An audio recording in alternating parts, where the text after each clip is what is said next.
नमस्कार सभी। श्री महावीर फिजिक्स गुरुकुल में आपका स्वागत है। मैं विपिन यादव आज आपको समझाऊंगा कि किसी गाड़ी के अंदर ब्रेक लगाने में हमारे फिजिक्स के कौन कौन से लॉ काम में आते हैं। इनको डिटेल फॉर्म में हम जानने की कोशिश करेंगे। तो हमारा टॉपिक आज यही है कि किसी गाड़ी में ब्रेक लगाने पर फिजिक्स के कौन कौन से लॉ हम काम में लेने वाले हैं। तो गाड़ी के ब्रेक लगाने में फिजिक्स के कई लॉ एक साथ काम करते हैं। पहला है, इसके अंदर जो मुख्य जो कुछ रूल्स है, यहाँ पर कुछ नियम है। पहला है मुख्य रूप से फ्रिक्शन, जिसको अपन घर्षण बोलते हैं। उसके बाद में न्यूटन के गति के नियम, जिसे न्यूटन्स लॉ ऑफ मोशन बोलते हैं अपन। ऊर्जा संरक्षण का नियम, law of conservation of energy, main रूप से ये काम में आती है। उसके बाद में एक पास्कल लॉ है, वो भी इसमें काम में आएगा। और हम इनको डिटेल फॉर्म में अब यहाँ पर नीचे देखेंगे कि कौन कौन सा लॉ कैसे काम करता है। आइए नीचे इनको आसान भाषा में हम क्या करेंगे, विस्तार से समझेंगे। सबसे पहला जो नियम है वो है यहाँ पर आपका घर्षण का नियम। एक मिनट, घर्षण का नियम, लॉ ऑफ फ्रिक्शन।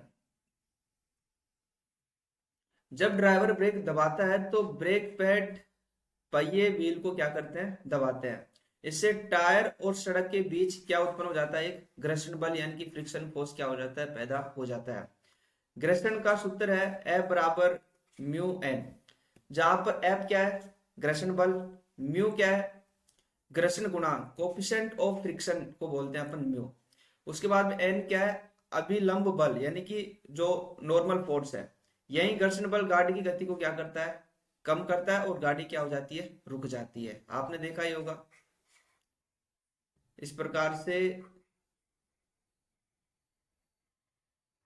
कोई गाड़ी है, सड़क के ऊपर चल रही है, तो इसके टायर और इस सड़क के बीच में यहाँ पर जो फोर्स लग रहा है उसको अपन बोलते हैं फ्रिक्शन फोर्स। गाड़ी आगे जा रही है और जो सड़क है उसको पीछे की तरफ, यानी कि घर्षण फोर्स इसको रोकने की कोशिश करेगा। अंडरस्टैंड। तो ये इसका मतलब कि टायर और इस रोड के बीच में ये जो जनरेट हो रहा है ना, यहाँ पर आपका फ्रिक्शन फोर्स लग रहा है। अंडरस्टैंड। उदाहरण, अगर सड़क गीली हो तो म्यू क्या हो जाता है, कम हो जाता है, इसलिए गाड़ी क्या हो जाती है, जल्दी रुकती नहीं है। अब आपको पता ही है कि बारिश के दिनों में जो सड़क है वो गीली हो जाती है, तो यहाँ पर सड़क और इस टायर के बीच में ये जो फोर्स लग रहा है, यानी कि जो म्यू है, यानी कि घर्षण गुणांक है, वो क्या हो जाता है, कम हो जाता है। अगर यहाँ पर म्यू की वैल्यू कम होगी तो ऑलमोस्ट एफ भी क्या हो जाएगा, कम हो जाएगा। अंडरस्टैंड। सो ये आपको, आई होप आपको ये चीज समझ में आई होगी कि गाड़ी जब चलती है तो सबसे पहले जो घर्षण का नियम है वो यहाँ पर लागू होता है, यानी घर्षण बल लगता है। यहाँ पर F बराबर होता है म्यू एन, और म्यू क्या है यहाँ पर, घर्षण गुणांक, coefficient of friction. Understand. Next next जो वेरी इंपॉर्टेंट लॉ यहाँ पर काम करता है वो है न्यूटन का प्रथम गति का नियम, यानी कि न्यूटन्स फर्स्ट लॉ। न्यूटन का जो पहला नियम है इसे जड़त्व का नियम भी कहते हैं अपन। ठीक है, न्यूटन का गति का जो पहला नियम उसे क्या कहते हैं अपन, जड़त्व का नियम। क्या होता है जड़त्व का नियम, यदि कोई वस्तु तब तक अपनी अवस्था यानी गति या विराम में बनी रहती है जब तक उस पर भारी बल न लगाया जाए। जब गाड़ी चल रही होती है तो वह चलते ही रहना चाहती है। मतलब हम कहना चाह रहे हैं जड़त्व का मतलब यह होता है कि कोई भी ऑब्जेक्ट अपनी स्थिति में परिवर्तन का क्या करती है, विरोध करती है। अगर कोई वस्तु रुकी हुई है तो वह रुकी हुई रहना चाहती है। अगर वह वस्तु गति में है तो वह गति में ही रहना चाहती है, मतलब गति करती रहना चाहती है। लेकिन ये कैसे होता है, ये अपनी पोजिशन में चेंज होने का क्या करती है, विरोध करती है। और एक कितना, मतलब कि जितना उसके अंदर उसका मास होता है उतना ही विरोध करती है। जड़त्व है वो कितना होगा, किसी वस्तु में जड़त्व कितना होगा, जितना उसका मास होता है। ओके। और जब तक ये अपनी पोजीशन चेंज नहीं करते, जब तक कि इसके ऊपर कोई भारी यानी एक्सटर्नल फोर्स अपन क्या नहीं करेंगे, अप्लाई नहीं करेंगे। तो इसे अपन बोलते हैं गति का पहला नियम, या इसे अपन बोलते हैं जड़त्व का नियम। लेकिन जब ब्रेक लगाया जाता है तब घर्षण बल भारी बल बनकर गाड़ी की गति को क्या कर लेता है, रोक देता है। इसी कारण ब्रेक लगाने पर यात्री क्या हो जाते हैं, आगे की तरफ झुक जाते हैं। आपको बताइए, गाड़ी में अपन जैसे बस वगैरह में यात्रा करते होंगे, ड्राइवर ने एकदम से क्या लगा दिया, ब्रेक लगा दिया, तो यहाँ पर सारे जो भी कैंडिडेट यहाँ पर बैठे हुए हैं, जैसे वो ब्रेक लगाएगा तो फ्रिक्शन फोर्स तो क्या लगेगा, इस गाड़ी तो चल रही है इधर, फ्रिक्शन फोर्स इसको रोकना चाह रहा है तो ये लगेगा क्या, विपरीत में। लेकिन जैसे गाड़ी वाला अगर ब्रेक लगाता है तो हम कहाँ झुकेंगे, आगे की तरफ। ऐसा नोट, ठीक ऐसे ही जब गाड़ी रुकी हुई है मान लो, और एकदम से जब गाड़ी आगे तरफ जाती है तो अपन कहाँ झुकते हैं, पीछे की तरफ। बस में देखा होगा, गाड़ी अगर ऐसे घूम रही है तो अपन ऐसे घूमते हैं, गाड़ी जब ऐसे घूम रही है तो अपन ऐसे घूमते हैं, यस और नोट। तो इस प्रकार के चेंज जो होते हैं, गाड़ी जब ब्रेक लगा दिया उसने तो हम आगे की तरफ जा रहे हैं, एकदम से गाड़ी को भगा रहा है तो हम सारे पीछे की तरफ आते हैं। तो ये जो नियम फिजिक्स में काम आते हैं, बस में आपने देखा होगा हमारे व्यवहारिक जीवन में चीजें चलती है। तो ये सारी चीजें जो होती है वो होती है न्यूटन का प्रथम नियम, और इसे हम जड़त्व का नियम भी कहते हैं। तो जड़त्व का मतलब होता है कोई वस्तु जिस पोजीशन में रहती है वो उसमें बना रहना चाहती है, अगर वह रुकी हुई है तो वह रुकी हुई रहना चाहती है, गति में है तो वह गति में रहना चाहती है। यस और नोट, कब तक, जब तक कि उसको ऊपर अपन कोई बाह्य फोर्स अप्लाई नहीं करते। आई होप ये दो नियम फिजिक्स के समझ में आए होंगे कि किसी गाड़ी पर ब्रेक लगाते समय कौन कौन से नियम काम में आते हैं। नंबर 3 जो इंपॉर्टेंट चीज है वो है यहाँ पर न्यूटन का दूसरा नियम, न्यूटन सेकंड लॉ। न्यूटन का जो दूसरा नियम है वो फोर्स के बारे में बताता है कि F बराबर क्या होता है, एम ए। F क्या यहाँ पर बल यानी फोर्स, M क्या है द्रव्यमान यानी मास, और A क्या है यहाँ पर त्वरण यानी कि एक्सीलरेशन। Understand, sorry. ब्रेक लगाने पर नकारात्मक त्वरण यानी डिक्लेरेशन पैदा होता है, जिसे गाड़ी की गति क्या हो जाती है, कम हो जाती है। भाई जब कोई गाड़ी स्टार्ट होती है तो इसके अंदर एक होता है प्रारंभिक वेग, यानी इसको अपन बोलते हैं इनिशियल वेलोसिटी। ये इसे अपन किसको डिनोट करते हैं, यू से। 9th क्लास में आपने पढ़ा होगा, यू इनिशियल वेलोसिटी होती है। एक होती है फाइनल वेलोसिटी, जिसको अपन वी से क्या करते हैं, डिनोट करते हैं। तो गाड़ी जब चलना स्टार्ट करती है तो यू से किस में जाती है, वी में। लेकिन अब अपन जैसे ब्रेक अप्लाई करेंगे तो उसका जो फाइनल वेलोसिटी है उससे कम करेंगे तो ये धीरे धीरे क्या होगा, कम होगा। v minus you upon T, ये एक्सीलरेशन का फॉर्मूला है कि वेलोसिटी में कितना चेंज हो रहा है। लेकिन जब हम ब्रेक लगाएंगे तो गाड़ी पहले भग रही थी, अब धीरे धीरे क्या हो रही है, कम हो रही है। तो वेलोसिटी क्या हो रही है, वेलोसिटी ज्यादा से कम की तरफ यानी कम हो रहा है। तो यहाँ पर जो एक्सीलरेशन आएगा वो क्या होगा, यहाँ पर नकारात्मक त्वरण उत्पन्न होगा यहाँ पर, यानी वेलोसिटी कम हो रही है ज्यादा से कम की तरफ। तो यहाँ पर ये डिक्लेरेशन उत्पन्न हो जाता है, जिसको मंदक भी अपन कहते हैं, नकारात्मक त्वरण। ठीक है, इसकी वजह से भी ये जो गाड़ी है ये यहाँ पर क्या होती है, रुकती है। तो यहाँ पर फोर्स क्या हो जाएगा भाई, एम बराबर एम इंटू ए है। तो ए की वैल्यू यहाँ पर जैसे हम नेगेटिव लेंगे तो एफ भी क्या हो गया, नेगेटिव। ठीक है, किसी भी चीज को अपन नेगेटिव से मल्टीप्लाई करते हैं नेगेटिव उत्पन्न होता है। तो यहाँ पर ये तीसरे जो चीज है न्यूटन का दूसरा गति का नियम, ये भी यहाँ पर फिजिक्स के अंदर यहाँ पर लागू होता है जब गाड़ी के ऊपर ब्रेक लगाते हैं। 3 इंपॉर्टेंट लॉ की अपन ने अभी तक बात कर ली है, घर्षण हो गया, उसके बाद में सेकंड आपका न्यूटन का गति का प्रथम नियम यानी इसे अपन जड़त्व का लॉ कहते हैं, दूसरा न्यूटन का गति का दूसरा नियम, यहाँ पर फोर्स क्या होता है, जनरेट होता है।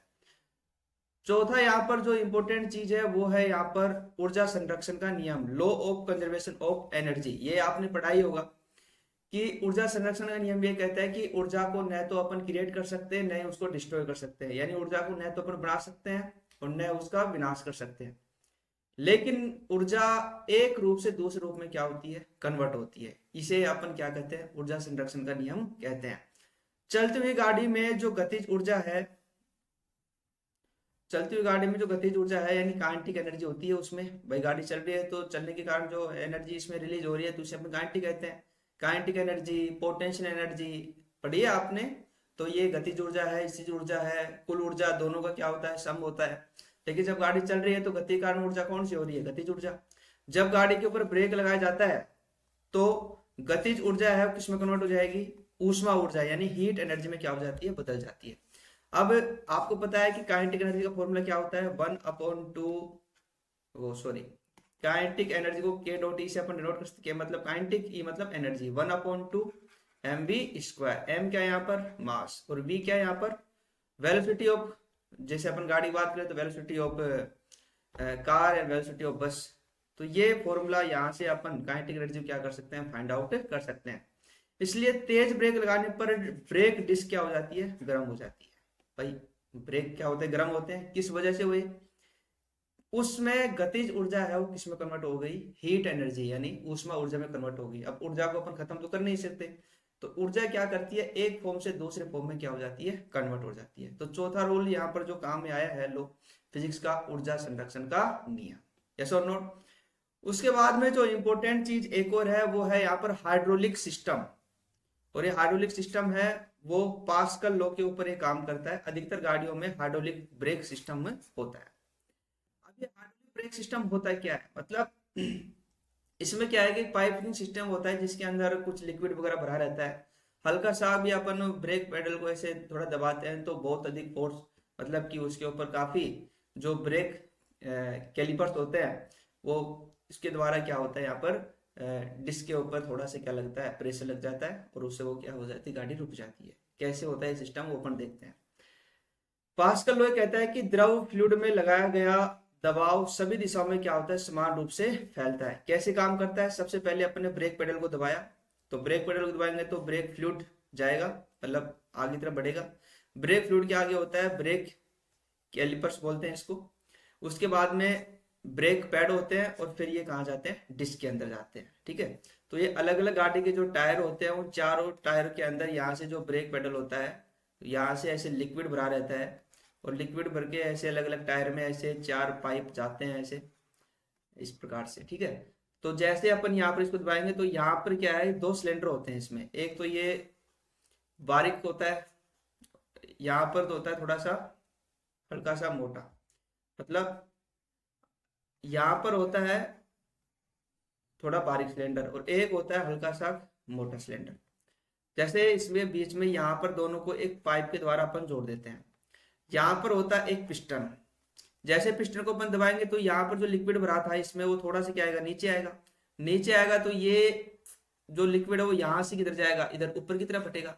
तो यहाँ पर जो पिस्टन है ना, ये पिस्टन क्या है, बहुत प्रेशर से ऊपर की तरफ उठता है। मतलब इसका यूज किया जाता है, हाइड्रोलिक लिफ्ट सिस्टम भी होता है कि इसके ऊपर जैसे अपन हल्का सा भी प्रेशर डालेंगे इस सिलेंडर पर, तो दूसरा वाला जो सिलेंडर, जो बड़ा सिलेंडर था, उसके ऊपर बहुत अधिक फोर्स जनरेट हो जाएगा और वो किसी भी भारी चीज को अपने से ऊपर क्या कर लेगा, उठा देगा। ठीक है, तो ये जो सिस्टम है ना इसको बोलते हैं अपन हाइड्रोलिक सिस्टम। तो ये जो हाइड्रोलिक सिस्टम है वो ब्रेक में भी क्या होता है, जनरेट होता है, उसमें भी लिक्विड भरा रहता है और अलग अलग टायरों की जो डिस्क होती है ऐसे, उस डिस्क को क्या कर लेता है, ये प्रेशर डालता है जिससे डिस्क इस टायर को क्या करती है, रोकने में हेल्प करती है। तो इसको अपन बोलते हैं हाइड्रोलिक सिस्टम। ठीक है, फिजिक्स के अंदर ये चीजें बहुत ही इंपॉर्टेंट होती है, हाइड्रोलिक सिस्टम वगैरह, हाइड्रोलिक लिफ्ट वगैरह, ये चीजें चलती है। तो ये जो है ब्रेक पेडल है, उसके बाद में ब्रेक फ्लूइड है, उसके बाद में ब्रेक कैलिपर्स है, उसके बाद में ब्रेक पैड है और ये फिर आपकी डिस्क हो गई। तो ऐसा सिस्टम होता है गाड़ी के ब्रेक में, लेकिन कौन से में, हाइड्रोलिक सिस्टम के अंदर। ठीक है, जिसमें कोई ना एक लिक्विड भरा रहता है और पूरा जो सिलेंड्रिकल जो पाइप होता है उसमें लिक्विड फैला रहता है। जैसे अपन ब्रेक पैड लगाएंगे तो वो लिक्विड है वो प्रत्येक डिस्क के पास पहुंच जाएगा और वहां पर क्या लगाएगा, प्रेशर लगाएगा। ठीक है, समान रूप से दबाव है वो फैल जाता है, तो इसको अपन बोलते हैं हाइड्रोलिक सिस्टम। तो संक्षेप में यानी कि समरी के अंदर अपन मैन हमें ये पता होना चाहिए कि भाई कौन कौन सी ऐसी चीजें हैं जो ब्रेक लगाने में फिजिक्स के लोग काम करते हैं। तो गाड़ी में ब्रेक लगाते समय ये फिजिक्स काम आती है। कौन कौन सी, पहला होता है न्यूटन का पहला नियम, न्यूटन का जो पहला नियम जिसे अपन बोलते हैं लॉ ऑफ इनर्शिया। फिर है न्यूटन का दूसरा नियम जिसको बोलते हैं F बराबर ma। फिर एक है घर्षण बल जो कि पहले नंबर पे था, यहाँ पर तीसरे पे आ गया। उसके बाद में ऊर्जा का रूपांतरण यानी काइनेटिक एनर्जी किसमें कन्वर्ट होती है, हीट में। और उसके बाद में है पास्कल लॉ, इसको बोलते हैं हाइड्रोलिक ब्रेक। हाइड्रोलिक का मतलब, हाइड्रो का मतलब होता है कोई भी एक लिक्विड पदार्थ भरा हुआ है जिसपे अगर प्रेशर लगाएंगे तो दूसरी तरफ जाकर के वो बहुत अधिक क्या लगाएगा, प्रेशर लगाएगा। ठीक है, तो ये जो चीजें हैं ये फिजिक्स के अंदर गाड़ी के ब्रेक लगाने पर ये इतनी चीजें फिजिक्स की काम आती है। आई होप आपको जानकर ये थोड़ा अच्छा लगा होगा कि एक गाड़ी में ब्रेक लगाने पर फिजिक्स कितनी काम आती है। और भी हम धीरे धीरे जो डेली लाइफ में फिजिक्स काम आती है, कहाँ पर अपन इसको काम में लेते हैं, फिजिक्स के कौन से लॉ यहाँ पर काम में आते हैं, तो एक एक करके अपन यहाँ पर इसको सीखेंगे, जानेंगे, क्योंकि फिजिक्स का मतलब ये होता है नेचर। नेचर को जानना, नेचर में होने वाली जितनी भी घटनाएं होती है फिजिक्स के अकॉर्डिंग ही आती है। तो फिजिक्स का मतलब यही होता है, किस वर्ड से बनी थी फिजिक्स? फिजस, PHYSI है, जिसका मतलब होता है नेचर। तो आज काफ़ी चीज़ें आपने जानी है। आज के लिए thank you, nice to talk with you.